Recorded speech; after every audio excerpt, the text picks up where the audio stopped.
عندي سؤال ومن يجيني بتفسير ليته يجاوبني على صدق نية، أبيه يشرح لي على أقل تقدير عن حزة تجلب همومي علي. ساعة ظهور الذيب مع نزلة الطير، وحول من المشراف راعي المطية، تجي همومي كل أبوها طوابير وكل عراسي يعاون خويه. لو أني الطير لضاقت يطير، يا ليت لي جنحان واطير زيه،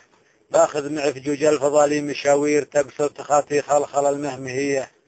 وروح الناس تحد المناشير، شذاب تعراض النفوس البرية، بنات قنف الشذب ما من معايير، عيشتهم ينمون في ذا وذيه، للي تكش وجيههم للمسايير، قصيهم الله بالعمارة المدية، ولنسى رجال طيبين بهم خير، كسابة الناموس في كل هية، أبو سند رعى دلال المباهير، طلق المحية دوم والنار حية، كأنه يبشر بالمسير تبشير، راعي هلا راعي العزوم القوية، يخسر كثير ولا يحسب المخاسير، يفرح اللي يجي الضيف قدر مجيه، سلام يا نس الرجال المناعير،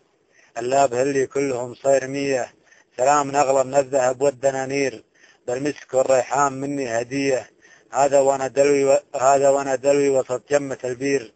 اغرف من بحور غزارا مدية، ما قولنا عنتر ولا سالم الزير، إن لنا الحاضر وهم جاهلية، أنا من رجال يعدون أساطير، أهل الكرم والطيب وأهل الحمية، هذا كلام الحق من دون تقصير، وإن كان ما هو حق لا خير فيه، فكيت له جات كل الأزارير، واختامها بالعود أزرق تحية.